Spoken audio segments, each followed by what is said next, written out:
新聞頭去先來看這檢調，最近是破一件洗錢案，有一個參與早起洗紅的查甫人，勾結台中商銀4間分行的經理、常理計共6個人，用假公司行號開戶，互人通報洗錢的時陣，這個銀行的主管也會到暗看，協助洗錢的金額達到36億。台中的地檢署偵結，甲7個人起訴。像膚色西裝的紅黨署長行出調查站，向移送地檢署檢調調查，發現紅黨的開發公司參加詐欺甲外交集團犯案，為着洗錢勾結台中商運6個高階幹部，金額有達36億。23台中地檢署偵結，甲7個人起訴。發現台中商銀中部地區有多家分行涉案，總計不法洗錢金額新台幣36億4千萬餘元。本處申請查扣這個不法集團不法所得2億6910萬餘元。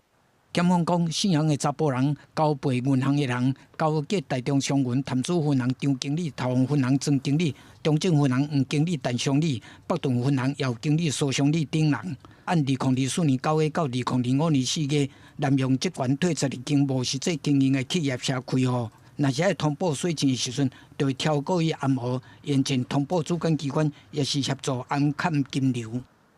任洪姓被告等7人涉犯刑法加重詐欺、賭博、偽造文書、銀行法特別背信、洗錢防治法巨額洗錢、組織犯罪防治條例等罪嫌，於今日起訴一審，並建請法院接續羈押。檢方認定因涉犯刑法加重詐欺、外繳偽造文書、銀行法特別背信、洗錢防治法、組織犯罪防治條例等罪嫌，嘛查到不法所得2.6億。最近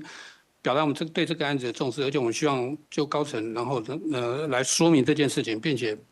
去釐清相關的一些事情。台中商銀發布聲明講，強調會全力配合司法調查，事件對銀行財務業務攏無影響，營運正常。經管會強調講，會要求台中商銀高瞻說明，嘛提報銀行公會要求加強管控措施，也會照行政程序追究相關人員的責任。記者綜合報道。